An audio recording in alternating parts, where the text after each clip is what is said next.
Okay, we'll call the November 14th meeting of Lackawanna City Council order, please rise and go inside. All by the elected leaders.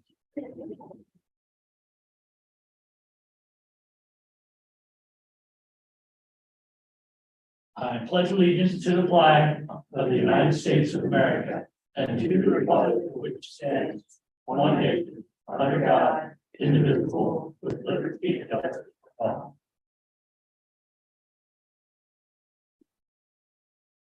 Roll call, please. Councilmember Byerly. Here. Councilmember Conklin. Here. Councilmember Missouri. Here. Councilmember Stevenson. Here. Councilmember Brinker. Here. Councilmember Morris. Yep. Mayor Long. Here.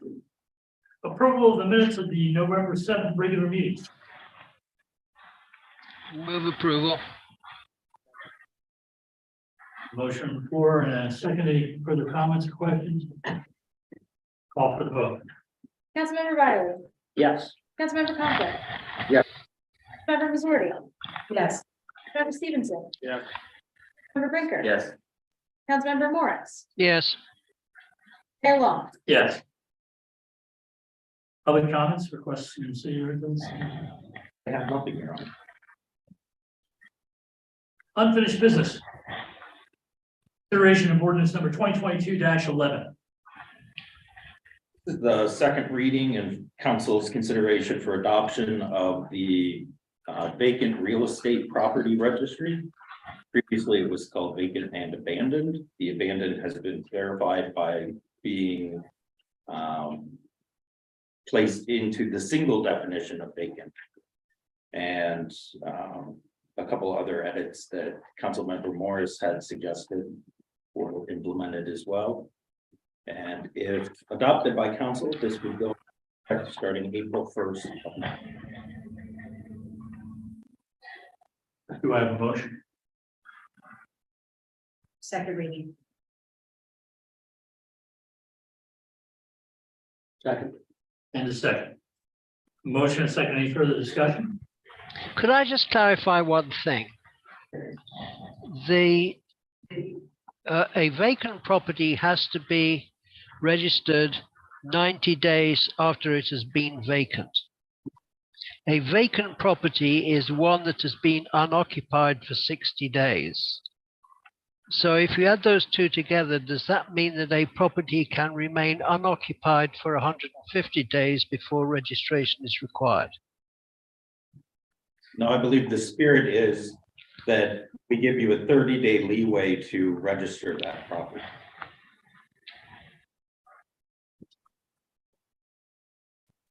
I'm not sure that the wording supports. I understand the principle and I tend to agree with it. I'm not sure that's what the wording would support, but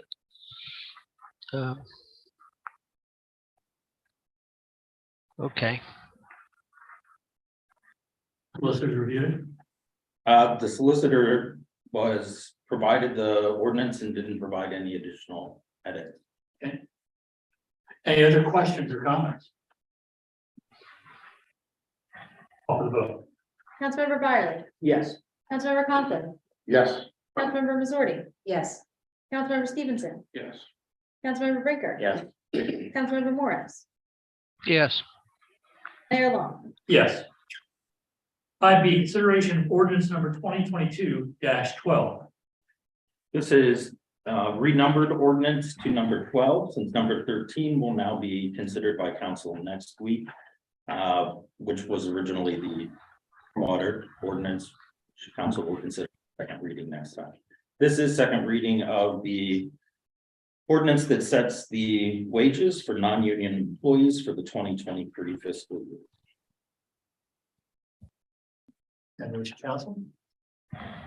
Move second reading. Motion on the floor and a second. Any further comments or questions? Call for the vote. Councilmember Byerly. Yeah. Councilmember Conklin. Yes. Councilmember Missouri. Yes. Councilmember Stevenson. Yes. Councilmember Brinker. Yes. Councilmember Morris. Yes. Mayor Long. Yes.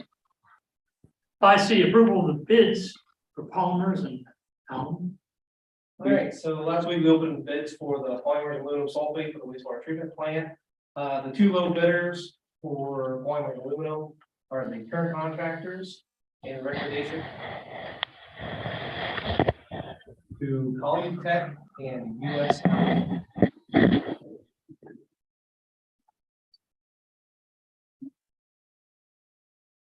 Could you repeat that last part? I'm sorry. Approve the polymers to Colleen Tech and then approve the aluminum sulfate to US Alpha. Thank you. What's the wish of council? Approve the bids. Second, Motion on the floor and a second. Further discussion. just a question there. How will those compare roughly to last year They're higher. by, The polymers is around 50 cents per pound. And then the aluminum is about a quarter. okay, thank you. Any other questions, comments?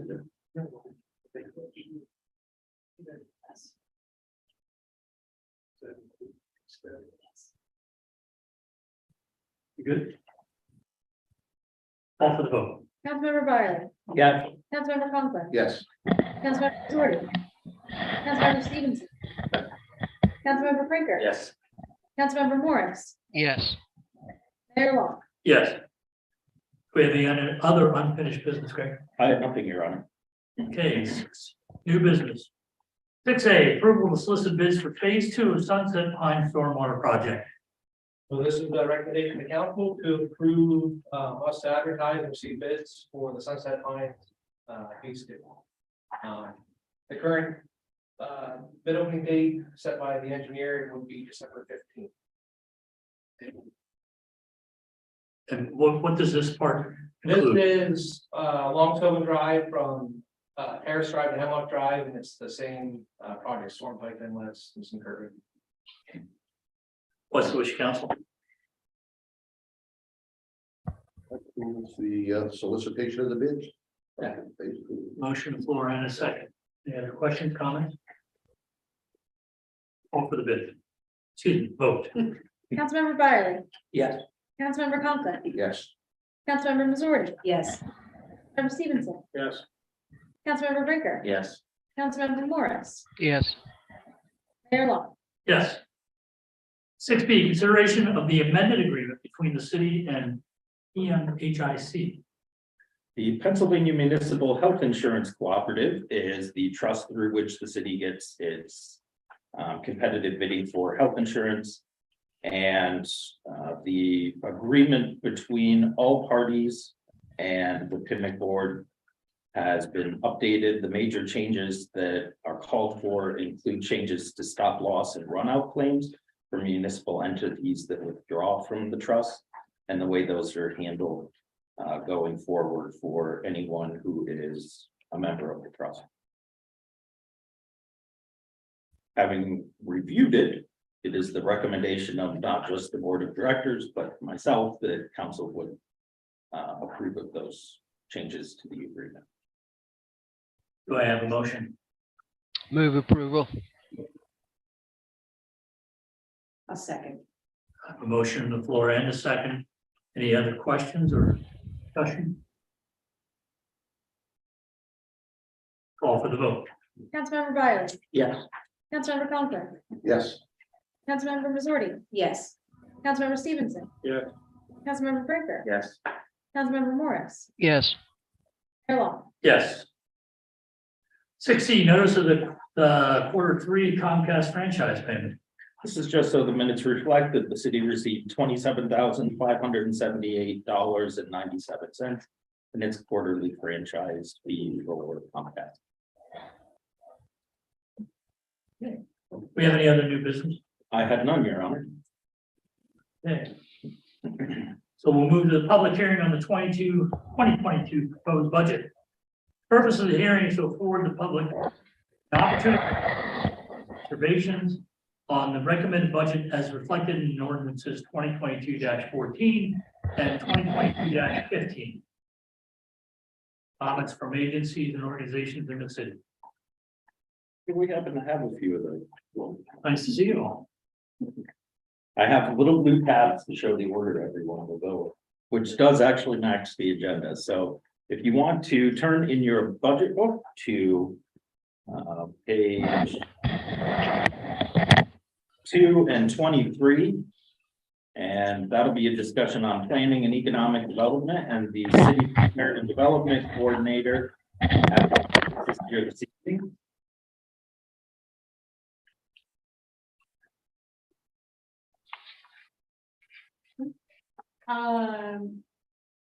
This year has been very busy with the amount of grant programs that have come about because of federal funding.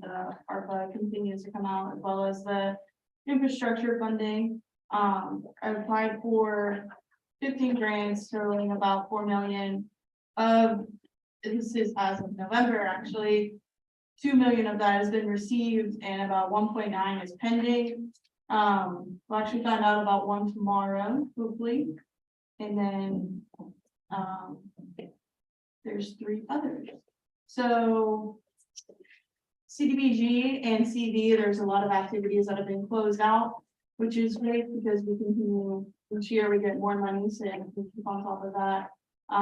The airport grants and projects. This year we completed the taxiway rehab project. And got rid of a couple taxiways that the FAA wanted gone. So the airport has a different look, but it's a lot safer, I guess. Earlier this year, I worked with Matt Pernelli from IUP to do Invest Lock Haven, which was an economic development document for the city of Lock Haven. It's on the website and really just acts as the informational document for anyone looking to do business. And then last, I have the skate park design process was completed earlier this year and actually ended up most recently with a grant award to fully fund that project with construction next year. And then I have a couple goals for next year, like to do the zoning, redo the zoning and subdivision land development ordinance, apply for some more grants. Continue to work on some parks, including Hoberman Park, and also start Hannah and Triangle design. Explore and support community investments in alternative energy. We have a lot, just Fallon Alley off the top of my head, just inputting little solar charging station and also educating the public on what we can do. I'm excited to kind of, with the stormwater water fee coming to light, working with educating the public on rain barrels and rain gardens and really getting the community involved. And then apply for, this is something I always have applied for and administer 3 grants that enhance the quality of life for the residents. And then I'd be happy to answer any questions. I will point out, if you look at the top right corner of page 23, this is probably the only department we get to say this for, so of course I'll say it. The cost of this department per day, 365 days a year, is $216. The revenue produced by having a planner is $1,685. The net revenue then is $1,469 per day. With the number of grants, not only that we have applied for, which is 4 million.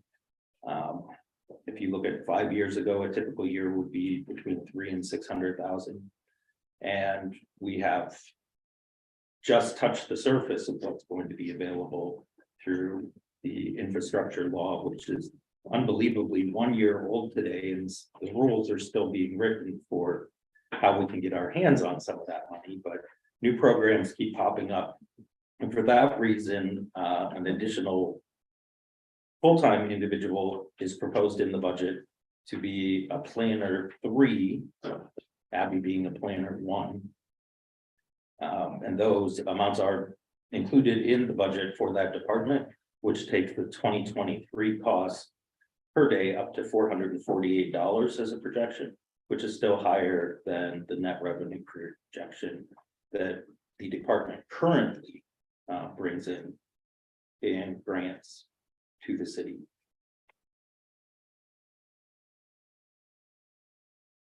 Comments, questions? Abby also spends the most amount of money than anybody else in the city. Never lose my office. It comes in. Down under 34,100 advertising, seems like it took a $1,000 jump. Is that, when you get grants, is advertising included in that grant? Is it reimbursable to us, so it doesn't come out of our general fund? Does that get paid back?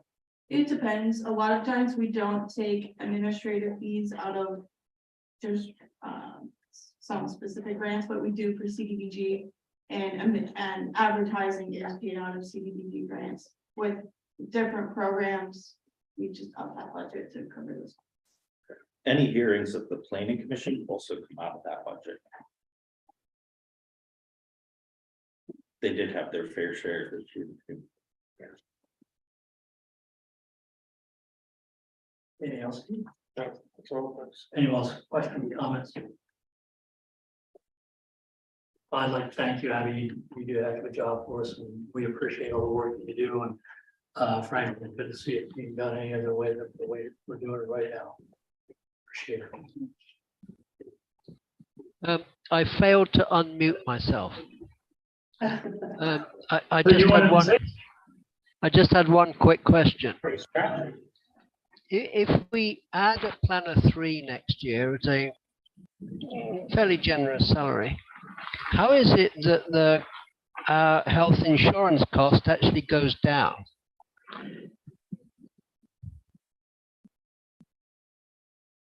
It doesn't. Oh, I see what you're saying. From the adopted budget to next year, it has to do with the rate and the employee contribution. Okay, and I think that will probably be the answer in a number of other questions where the health insurance tends to fluctuate. So, okay, I'm sure you figured it out. Anything else, Richard? Nope, thank you. All right. Turn back the page if you would, council members, to 20 and 21. And that is community life, which includes a lot of recreation and events in the community, as well as sustainability. And Director of Community Life, Casey Campbell, happens to be here this evening. Abby's a tough act to follow, but I'll do my best. In 2022, we saw an increase in our summer concerts. So we were able to do 20 concerts this summer, which are fully funded through grants and sponsorships, as well as the media sponsors that we work with. And we were able to collaborate with Downtown Lock Haven Inc. to work with providing music all weekend long when they would have their pedestrian mall, as well as once again working with the Jams. Expanded the Ranger Roundup program in collaboration with our planning department.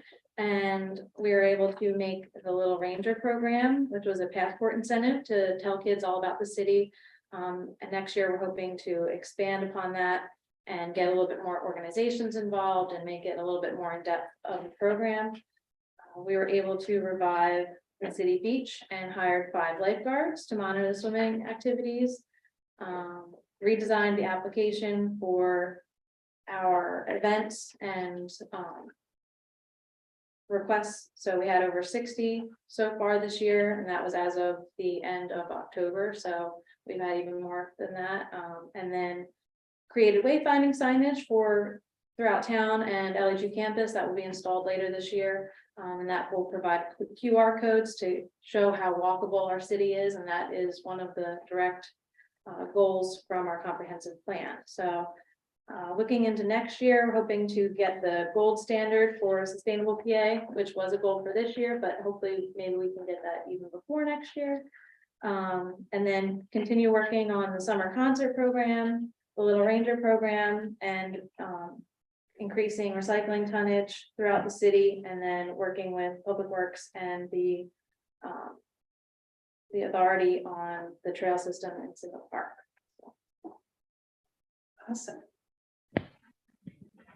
Questions or comments for Casey?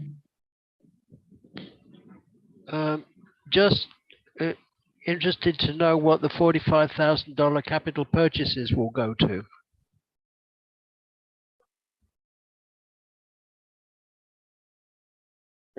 Oh, is there a second one? Oh, that was what we applied for the recycling grant, so that will go towards education as well as moving the recycling center from its place on Myrtle Street up to Second Ave, which will have surveillance cameras, and a new concrete pad and fencing. So that will be through, the 902 grant. The grant covers, correct me if I'm wrong, 40,000 of the 45,000. Correct. So we have a 10% match with that grant. Other questions, Richard?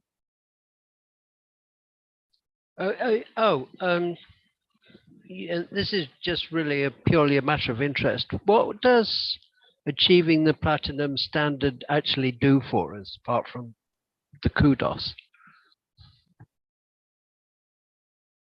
Well, it does get us the kudos. There were 8 municipalities at the Municipal League Summit this year that received their step up awards to the next level. It would be nice to see Lock Haven join that.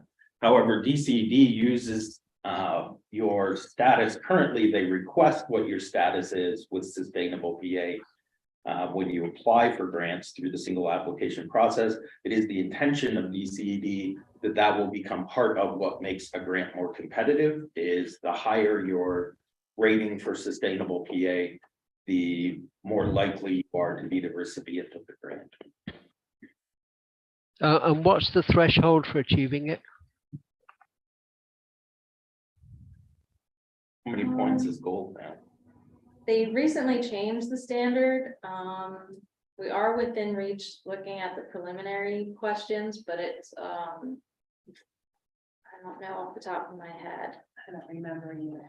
And they did a really great presentation.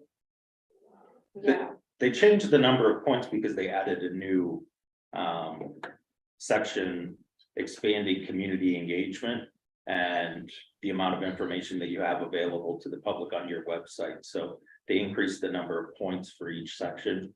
I think in a way, it's a way to enable more people to get to platinum status because of the new category.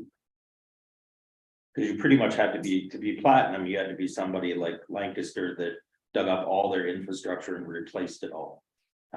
And did all the stormwater with, green infrastructure. So that seems to be what the catalyst is for changing the point system. Okay, thank you. Anything else? What do you have in mind for beach supplies that it jumped up to that? well, What are we buying for there? they need new stands. They're falling apart.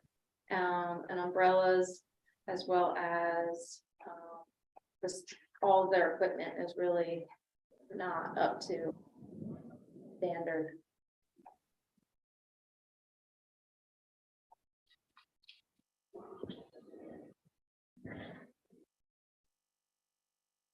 Anything else? Anyone else? Questions, comments? Easy, thank you. I think it was a successful concert series summer. We are working hard to get that back where it once was. It's going through a pandemic. Believe me, dealing with a bunch of old guys on the committee and working with the bands, the egotistical bands, to try to get the things going. They're great, but they have egos for a reason. It can be daunting, and Casey does a heck of a job with it. Thank you. You're really selling wanting to be a member of that committee. Good thing there are no openings. Next is John Hart. He is the GIS tech for the city, and he was able to make it this evening to weigh in a little bit on what he's been accomplishing this year. Page 18 and 19. Welcome, John. Hello. Nice to see you again. Nice to see you. For the year 2022, saw the completion of some multi-year projects, and we continue to trudge on. towards working on some other large scale, projects. Completed the conversion of the fourth ward plates to electronic CAD files. These were previously hand-drawn, Mylar maps, that have been edited repeatedly over the years. They've been transformed into electronic format, much easier to edit, much cleaner, and readily available for staff use, public use, etc. We worked towards field location and conditional inspections of street signage throughout the city. We knew going into that that'd be a multi-year project, just due to the sheer amount of signage. And that data collection process is a little bit slower than some of the others, as being above ground, there's quite a bit more conditional attribute info that can be gathered while they're being located. Worked with the sewer foreman to organize and catalog their TV inspection videos of both stormwater and sanitary sewer pipes, with the intent to integrate that seamlessly into the GIS layers for those two utilities. And worked with public works crews to determine the paths of stormwater pipes within the street intersection. Copy mapping has numerous intersections in which we have inlets that simply did not show the direct path of the pipe from the inlet to either intersecting pipe, a manhole, etc. So we were attempting to solve some of those mysteries and continued working to field locate missing infrastructure features, and their accurate mapping is available to our staff, residents, and other parties. Believe it or not, we're still actually missing things, which require field recovery investigation. And then they are then located and the mapping layer is updated pretty much seamlessly, and can turn that stuff around quite a bit faster, and sees pretty frequent use by our crews, third-party surveyors, contractors, etc. For 2023, we're going to continue with the conditional inspections and location of street signage. I'd like to begin field location and conditional inspections of ADA accessible curb ramps at intersections. I'm going to continue to work to ensure we have functional mapping available for our staff and public works field personnel. I'd like to revise the existing file structure for the construction plan archives and allow departments direct access to relevant files. Several years ago, we purchased the combination plotter scanner with some intern assistance. We scanned several thousand hard copy files, and I kind of became the gatekeeper to those. What I'd like to do is work with our IT vendor to allow some permissions for staff to have direct access into their relevant files, so code would not have to come to me to dig a file out that they're looking for. And I'd like to consult with Esri representatives to assess our current capabilities with GIS and then potential future software needs for 2024. Esri is the builder of the GIS software package that we use. And I'd like to establish some communication with them. Esri is continuously rolling out new products that we might choose to buy into. But it is a pay-to-play game, and some of the costs are significant. So I would like to look at what we feel we need and what kind of ROI we're going to get on that. Any questions? Also, questions for John? Under the asset management program, this new this year, how long will that last? Is that something is that going to be a yearly recurring thing, or is it just started this year or going to start? During the pandemic, it disappeared. Prior to that $10,000 placeholder was always there. And that's for any improvements that come along to the hardware that we would need to make during the year. Sometimes you don't have a great heads up on that. So you can see that there are several years that we have not spent that. If we went back to the 2016, 17, 18, 19 budgets, those all showed a $10,000 line item. So it was reintroduced again this year. So that's just to upgrade the program we have. We don't have to go buy a new program, We may have to buy a new piece of hardware. piece of hardware. Yeah, I was going to ask if that went along with the software fees. Is that new or renewable? Because that took we quite a jump. used to put software fees into every department Spread it out. individually. So now in City Hall, if it isn't specific for Public Works and it isn't specific for police, then it gets lumped into this line item. Throughout every department that has software fees, you will see those increase. For a variety of reasons, some are switching. The financial services went from server-based to cloud-based, which increased its cost. But hiring the new cybersecurity firm has an increased cost compared to the regular IT company we were using. But again, that's everybody's software fees, including finance, go into 407.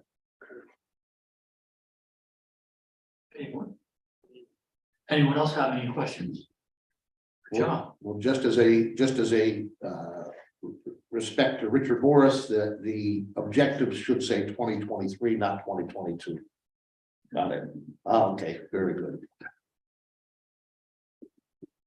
Anything else? Richard, do you have anything?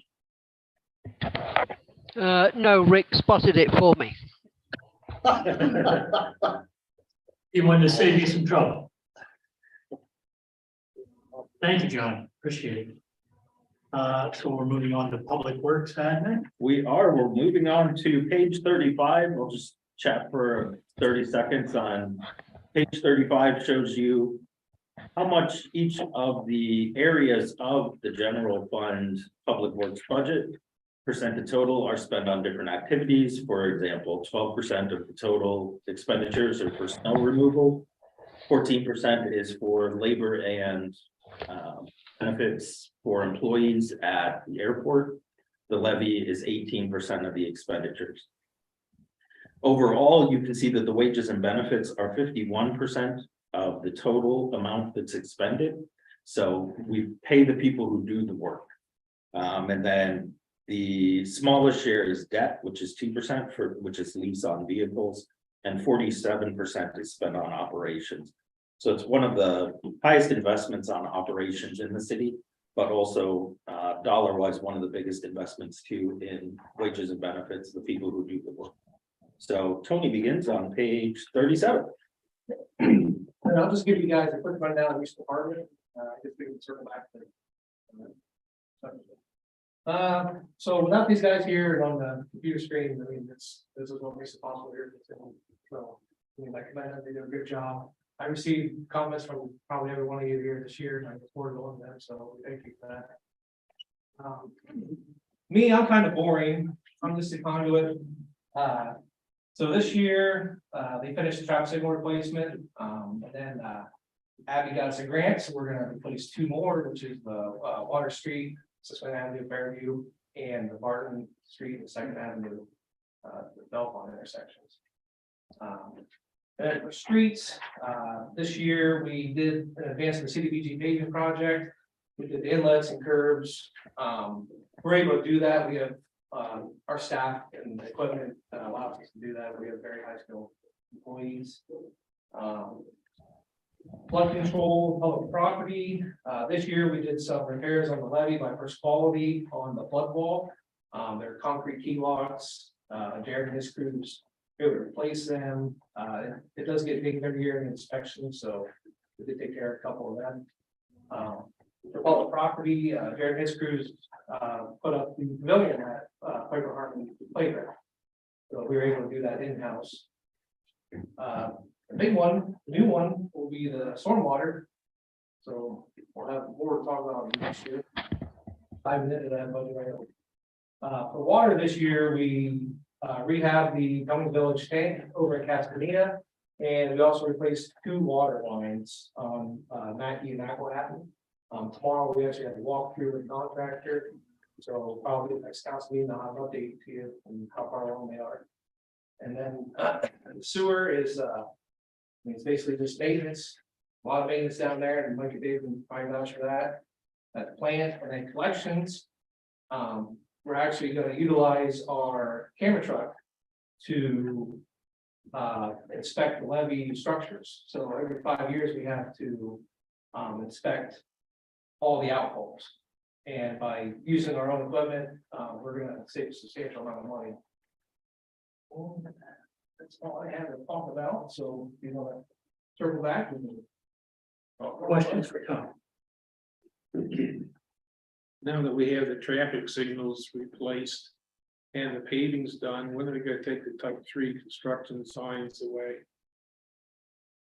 So they're still not done yet.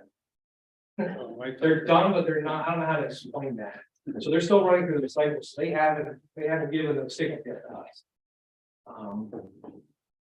We were out last week with them, with the fire chief. There was an issue with the preemption, there's some issues with the timing, so we're still going through and figuring those out.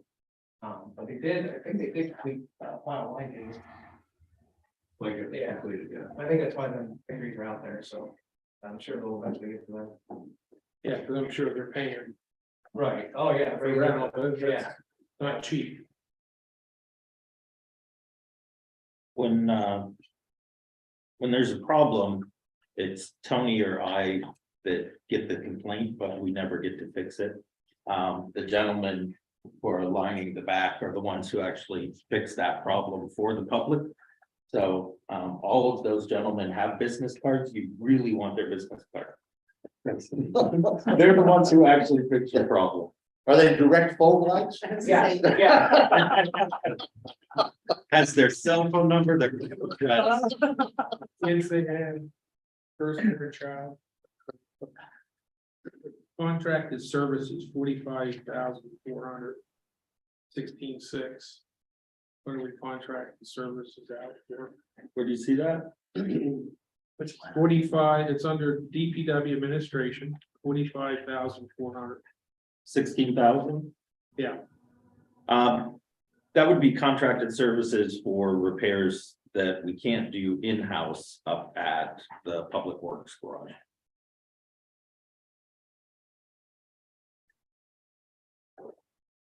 It's not for a specific project, but it's to ensure that there's enough money in there to cover any repairs and maintenance that do need to be done.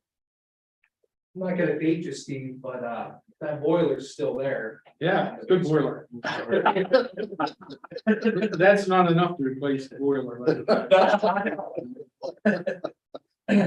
But we do have partners coming to look at that every year to make sure that we are, actually, this year we haven't had an issue yet, but that's been.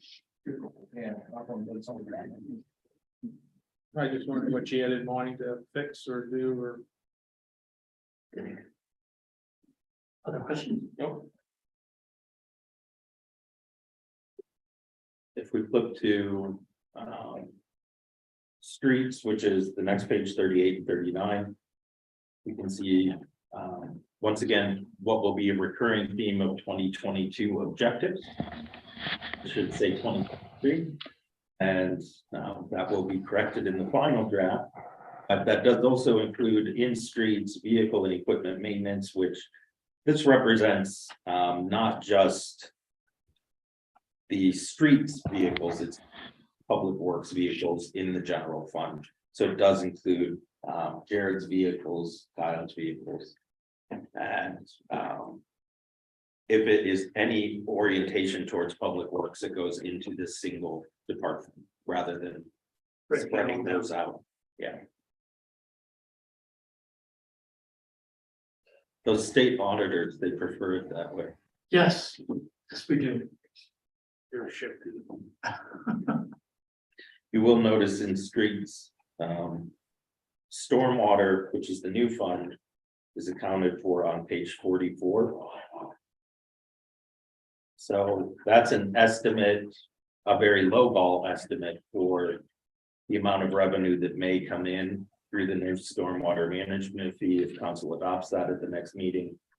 And predominantly that's accounted for in an estimate of wages and benefits. So that it does have a budget. It does also have a line item for operating supplies, which is all where all the materials will come out of. Again, it is the first year of that fund. So we can only spend what it actually brings in. And excuse me, again, we're not sure what that exact dollar will be. We have a best guess and a great estimate from the engineers, but in the end, people have the right to also bringing forward a petition for a challenge to their fee rate, so. In the first year, it's something to be more cautious with revenue and expenditure wise than optimistic, I guess one would say.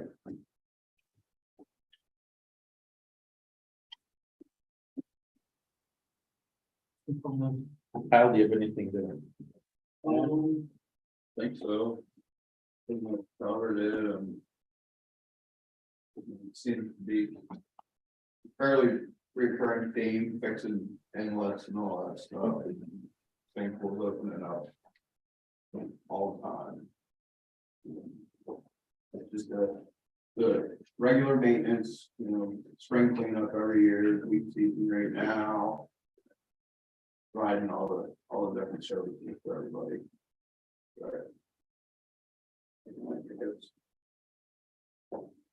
Job security. It's definitely not going anywhere. You old city with a lot of amazing infrastructure to take care of. Yeah. You do a good job. I've been able to work with them on different things that have happened. They're very good and very responsive. If you have something you need to take care of, somebody's complaining to you, they get taken care of. I think the only people that I have really dealt with is people at the sewer plant, which, no offense, I'm not happy about. We're still offering tours down there.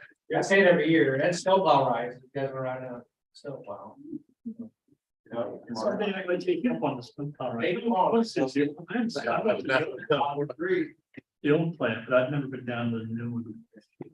Didn't see that. We will plan this coming year. Of course, it became more difficult with the pandemic, but this coming year, we would like to get council out to different facilities like you used to do regularly. Yes. And the sewer plant would be one of those, and it would be a good opportunity for members of the public who may have issues when they come, they can get the shortened tour. Yeah. I can't ensure everyone going up around the SBRs, but it's definitely just a monumental enterprise down there. That's for sure. Jared Gisk is on pages 40 and 41, and that's public property. That's the jack of all trades department.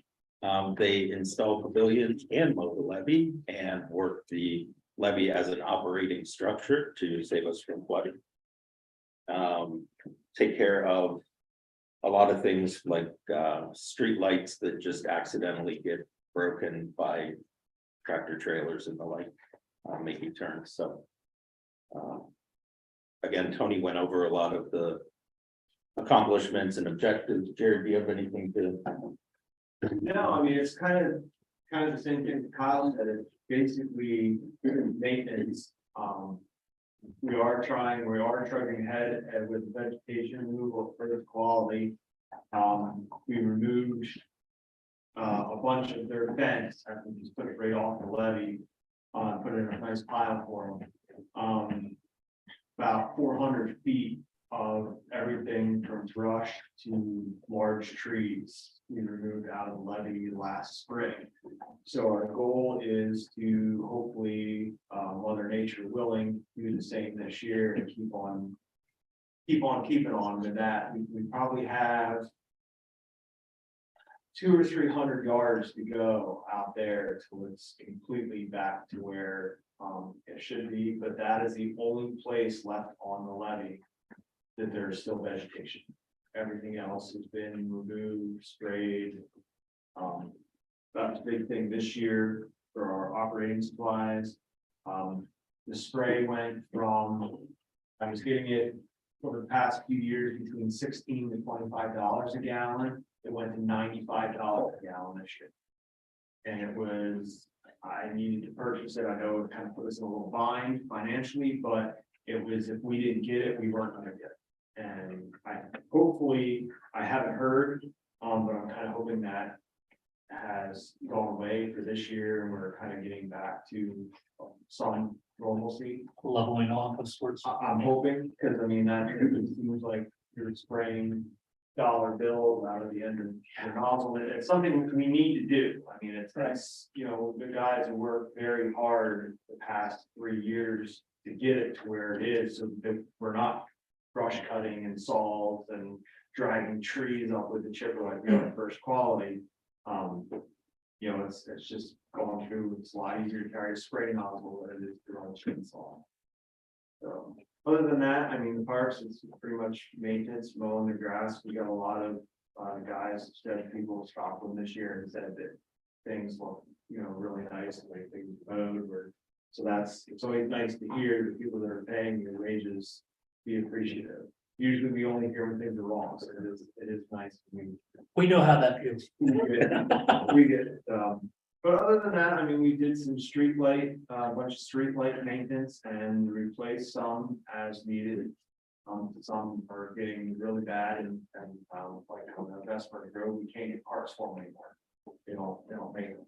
So as the ones are damaged or something, we'll save that head for parts and we put a new LED one on. That's why if you drive there, some of them look very similar to Water Street.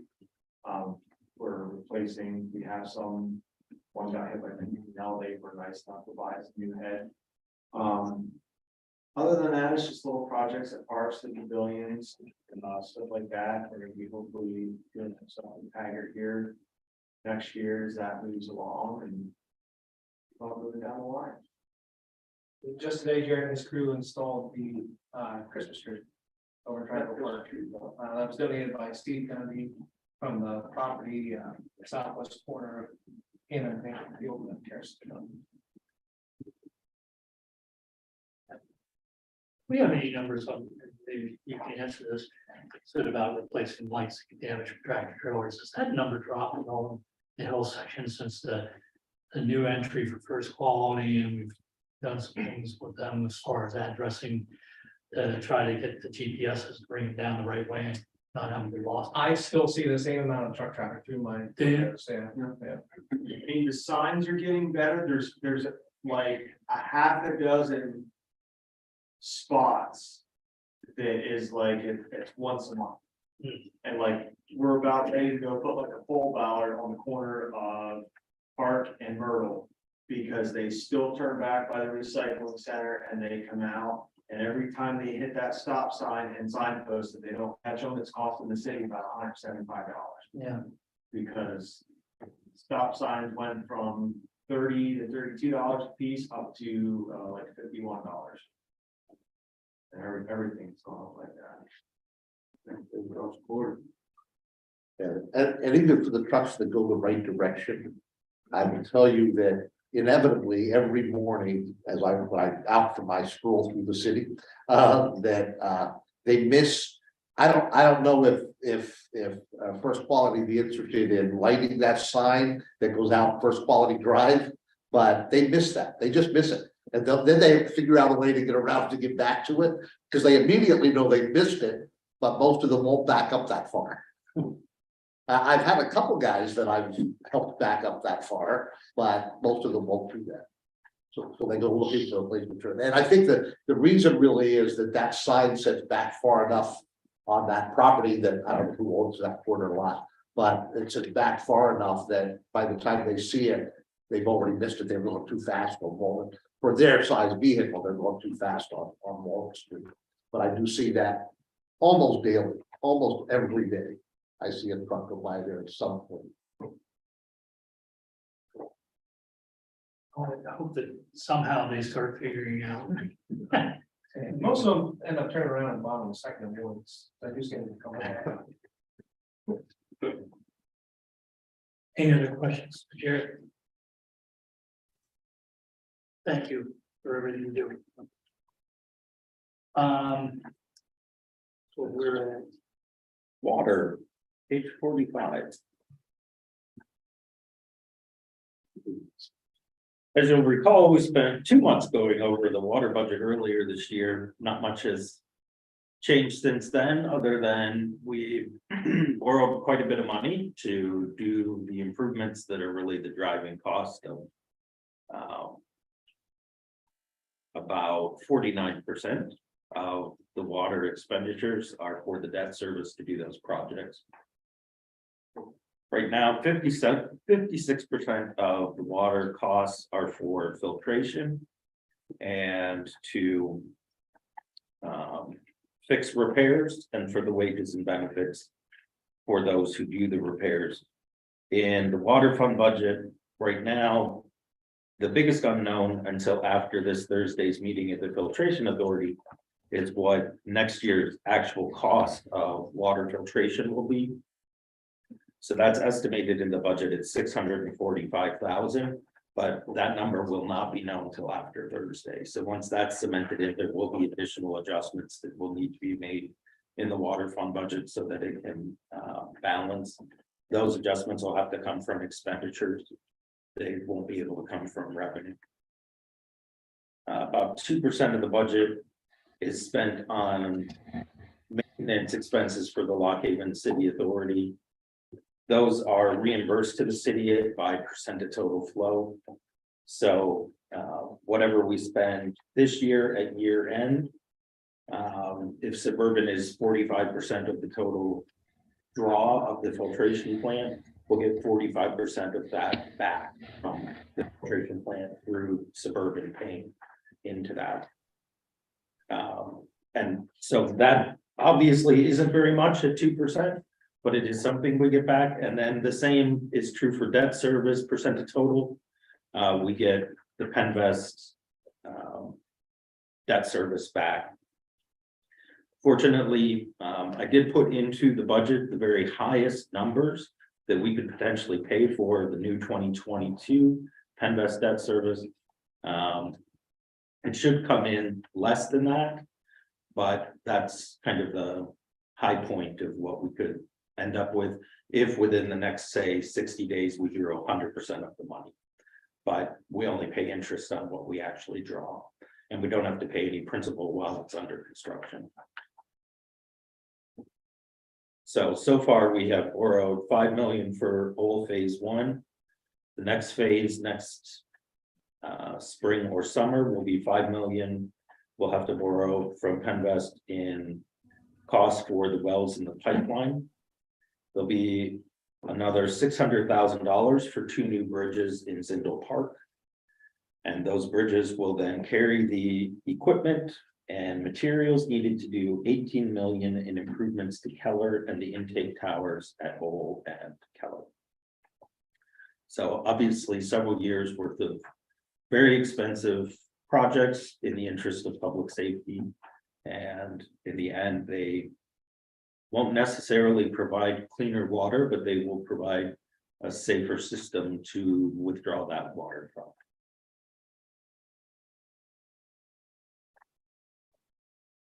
Questions? And yes, there were a lot of leaks. I said this thought the other day, when this all gets finished, we don't have to worry about all that stuff. What are we gonna do with the wells that we have dug? We have any, like, We keep them. I mean, are we gonna just use them for continued waters, like a backup supply, or? Yeah, in the case of a drought, it becomes a new source of water, so we don't have the same kind of urgency on a drought that we have currently. And then in the summertime, if you ever notice, the taste may be off a little bit. And that can be for a variety of reasons, but the water that comes from the wells will be able to subsidize that system in those times as well. It can be permanently mixed, but we probably wouldn't do that because of the cost of pumping it every day. But it can be used throughout the year, especially when the temperature of the water is off or varies at the surface level. So It helps clean up the system too, to the filtration plant. So they run a blend mix between reservoir and wells, so cleaner water. Makes sense. we also will perpetually deal with having surface water reduced by DEP, the amount you can draw from the surface water, because they'll consistently want more water to go back into the creek. And we do put water into the creek, but fish and boat will constantly want there to be more water back into the creek. DEP will set limits on what we can draw. Having a source of water means that we aren't stuck in a situation where if we had to decrease the amount that we're drawing from the reservoir, that we would basically stop all development potentially from happening. Because we would always have this secondary source of backup water. I think it was 2020, we were almost in a stage 3 drought, where we had to ask DEP if we could reduce the amount of water going through the creek. But let's all help with that. Yeah, it wasn't that long ago, it was, dealing with the pandemic, the drought emergency, and the snow emergency simultaneously. At one point, and it was, if it had gone less than a month more, we would have been coming to you saying we need to spend several $1 million to run a line from the river up to the filtration plant. So, this will stop that. The question, Page 49, total revenue and total expenditures, excess. That's really low. That scares me if that's the carryover in the next year, so things must be pretty tight. They are. Everywhere. They are tight. That's not much of a reserve fund. I can think of one or two things right off the bat that would blow that completely. That carryover excess. So to address that would be a requirement to raise rates, which the city has until January of 2024 to raise the rates through PUC or successfully engage in a conversation with Wayne Township and Cascania and form a joint municipal authority. The joint municipal authority then, just like Suburban, could set the water rate. And that would be set by Suburban by the joint authority of Cascania, Wayne, and the city. Wayne did initially and still is agreeable to sitting down to meet in the new year. And I heard from Cascania about 2 weeks ago that they are interested in sitting down as well. So it's at least a first step to have that conversation. That really enables you to set the rate with greater fluidity than great big giant jumps infrequently. Nice thing is, after the debt service is settled in, if you had a joint municipal authority and the debt service is settled and you know you have no other major projects and everything is known, it does enable you to, even if you needed to, reduce the water rates. And you can do that with much more fluidity than you can do that in this kind of scenario of going to PUC. But of the 18 times that PUC has permitted the electric company to adjust their rates in the same period of time since the city has raised its water rate, of those 18 times, a handful of those were actually adjustments down. So it's not unheard of for a utility to go down, especially when you're looking at the years after spiked inflation. How long does it take the PUC process? Because you can only talk so long if you're gonna meet that deadline. That eventually you have to draw the line in the sand and say, heck, they're not gonna get together with us. Are we gonna, we have to go through the PUC thing, which we've done before. We have, yes. Yeah, but we really can't spend more than a quarter of the year kind of coming up with what would be agreeable to all parties, if anything would. I don't want to speak for this city, let alone the other two, but if something could come to mutually beneficial for all three municipalities in the operation of the water system, then that could go pretty quickly. If it looks like it's not going to move forward in a timely manner, then the city would need to engage auditors to provide the proper documentation that PUC will want to see over the course of the last several years, and or also a legal team and engineers. Which would cost all the ratepayers, all of whom live in Cascania, Wayne, and the city. the question, Steve? Any other questions on the water? Okay, next, sewer. Sewer, we have Mike and Dave Sorgan here. Mike is the Sewer Superintendent Dave Sorgan is the chief operator. When you look at the total sewer budget combined, which is page 55, you see the treatment accounts for 81%. And so the vast majority of expenditures for treatment or the expenditures for sewer deal with the sewer treatment plant. And in that, the city pays about 100% of the cost. The city gets reimbursed a year later for its percent to flow, or the other entity's percent to flow. So traditionally, the city gets 45% of the bill, and then 55% goes to the other entities that contribute sewer to the wastewater treatment plant. This year, the current estimate, Caleb's been working on that data. That's coming in at about 40% to the city. So that's better, because that bumps the other partners up 5% extra. So that does save our ratepayers some money. At the same time, we are proposing a change in the rate to accommodate the increased costs, just like everyone's been talking about tonight. When you did the commodities bids tonight, polymer and alum, those are for the use at the sewer plant. So the cost of everything is jumping up exponentially. If you turn to page 59, you notice there's an extra column in the treatment budget. So each of those lines represents, in the very first column, if it's blank, it's 100% calculated as reimbursement. Everything else that is representative of 50% of, say, the audit expense, 10% of the treasurer's wage. So that's what in the agreement we can actually bill the other partners for. And that reimbursement will be based on whatever this year's actual expenditures are for debt service and for treatment costs. Then they'll be billed quarterly over the next year to reimburse the city for the 2022 expenses, while the city still expends the 2023 expenses.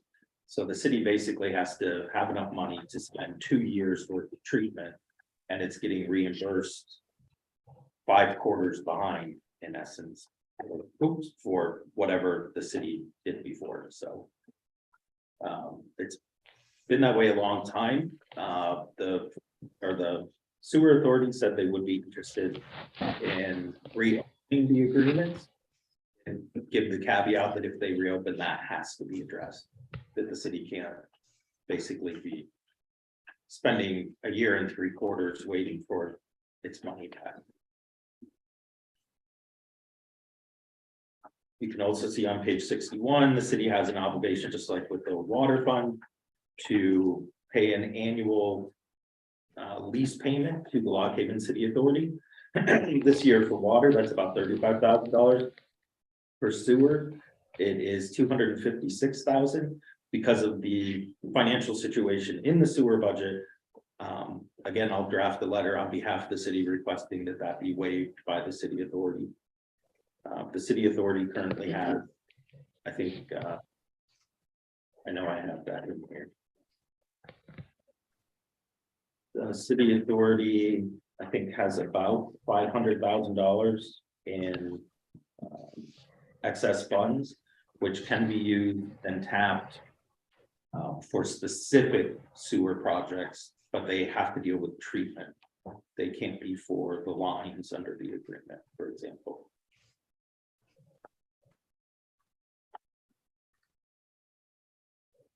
So.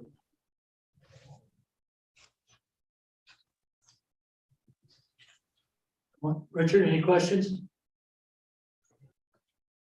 I have a couple of questions on pages 58 and 59. Item 31400 legal expense.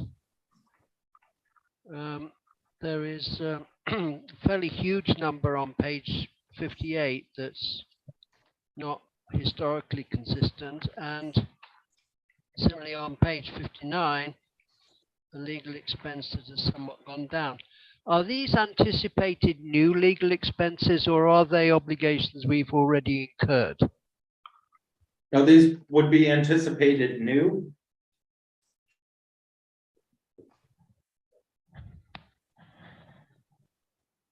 Is there any way could we find any way of defraying those expenses?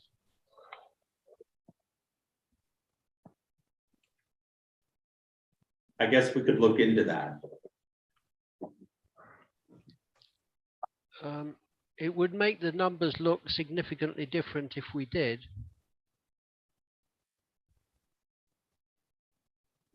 I cannot argue with that. I would recommend it. Any other questions, Richard? No, sir. Does anyone else have any questions on sewer? And as you guys know too, we did the solar this year, so they're still working on that. I believe the agreements still with the solicitor to review. So once that's done, we'll be there. What's the timeline of that? Because I mean, it's been a while since we talked about it, and I've kind of lost track. Yeah, so they waited for PPL approval, then they started their study, and then I think it was just last week they sent us the agreement. Our solicitor review, so they want to have everything ready to go by the end of December, because then with their taxes out of the tax credit. So we're looking at it being constructed next year. Right, and I think their proposed like completion was the end of 2023, because that's when our electric agreement ends due. December 2023. Right. We did add this year, well, we didn't add, we changed the role of the sewer instrumentation tech, which is Caleb on the end. So with Caleb's education and experience down there at making preventative maintenance a priority, which has certainly saved us significant money down at the wastewater treatment plant. As facilities manager, will be able to expand that to other city-owned properties like City Hall, to make sure that things also get on preventative maintenance schedules, and that we regularly maintain and repair the assets that we have.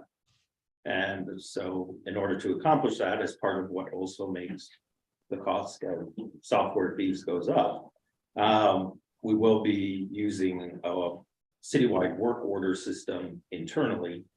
And part of that will be building the preventative maintenance schedules for each of the facilities and having a crew that goes to take care of those things, whether it's changing filters in HVAC units here, or looking at the motors and pumps that work at the sewer treatment plant. Any other questions? Oh, we don't have any residents in attendance. Oh, I mean, Casey, you're